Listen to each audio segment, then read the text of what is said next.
Dire, moi qui croyais que. Oui, je croyais que l'intelligence était le propre des gens aussi bien instruits selon le standard qui nous a été vendu en un package alléchant, sans haine ni malentendu.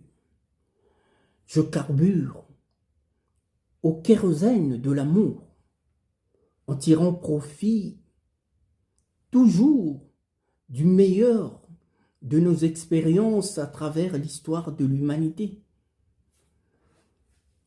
Pas toujours aussi évidente. À quoi bon d'avoir autant lu, si ce n'est que pour rester au même stade et se replier sur ses propres absurdités? Je n'ai pas l'instinct d'un animal proche du sauvage, mais plus l'instinct de la connaissance et du savoir qui nous rend meilleurs et plus aguerris. Je me rends compte que quelque chose ne va pas avec nos hommes politiques, tout au moins dans la tête de ceux qui se considèrent là comme tels. Ils n'ont aucun scrupule, ça je le savais.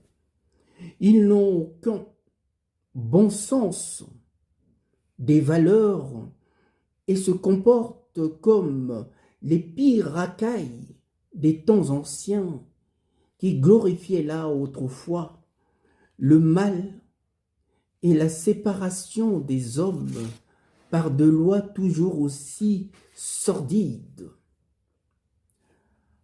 à travers des concepts et des idéologies barbares de domination qui semblent être de retour pour avoir été relancés par des gens complètement inconscients et irresponsables, dotés purement de la mauvaise foi. Et dire que le monde a été fait avec une telle bonne foi de l'intelligence suprême que je comprends mal cet égoïsme patent de gens sans foi ni loi qui continuent là à se comporter comme des vulgaires barbares, autant dans leurs gestes que dans leur tête, à travers leur malignité. L'argent et le pouvoir ne doivent pas qu'être le propre des gens véreux et de ceux que le pouvoir a corrompus, de ceux que le pouvoir a complètement déshumanisés au point qu'ils voudraient là nous replonger, mais dans le méandre de l'histoire. Mon Dieu, quelle galère! Des gens qui ne tiennent même plus compte de leur âge, de leur éducation et de la somme d'expériences amassées avec le temps qui a fait, oui, qui a fait là de notre histoire, dans les beaux moments, oui, qui a fait là notre histoire, dans les beaux moments, ainsi que dans ces tourments. On dirait que le capitalisme a fini là par dérégler le cervical de l'homme au point de nous laisser croire que le bonheur n'est possible et ne passe que par l'argent, ce qui est complètement faux. Et même si certaines doctrines ont baissé là la garde et ont fini par rallier le capitalisme du type sauvage que même John Locke, le père du libéralisme anglais, ne saurait là comprendre et encore moins admettre, donc valider. Il y a là de quoi retourner tous ces penseurs de lumière dans leur tombe.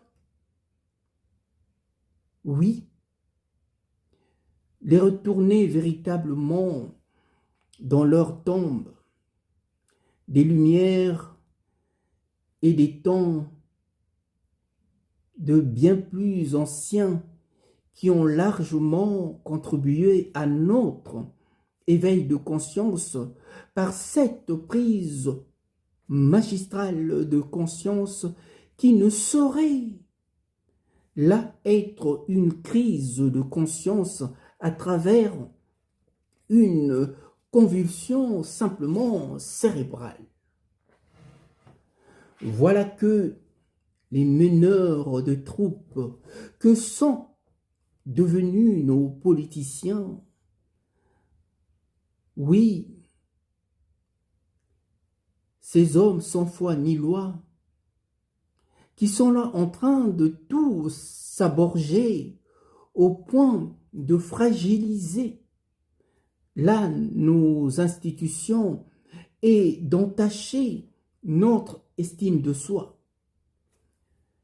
La belle fortune de l'homme ne doit jamais être définie que par la seule volonté de nos politiciens dont la probité morale ne fait plus l'unanimité. Bien que ce monde soit gangréné par des tels parasites, il y a encore, heureusement, de l'espoir.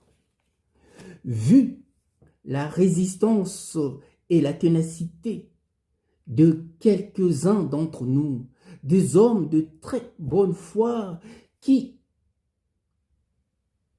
ont encore le sens des valeurs et de la dignité humaine. Heureusement, nous ne sommes pas tous des pourris qui se plaisent dans la pourriture de ceux qui nous intoxiquent et croient nous intoxiquer. Ad vitam aeternam. Nous avons vu de quoi l'homme était capable une fois qu'on l'a lâché dans la nature sans la moindre contrainte, donc sans la moindre contrôle. Vous savez, l'instinct animal est propre au prédateur. Et nous, les moyens pour coincer ces prédateurs, c'est la loi, la constitution, qui doit être au-dessus de tout, et surtout au-dessus des hommes. Oui, le monde devient fou parce que j'ai l'impression que nous sommes actuellement gouvernés par des fous. Est-ce que ces fous-là sont réellement de notre monde ou des gens qui viennent d'ailleurs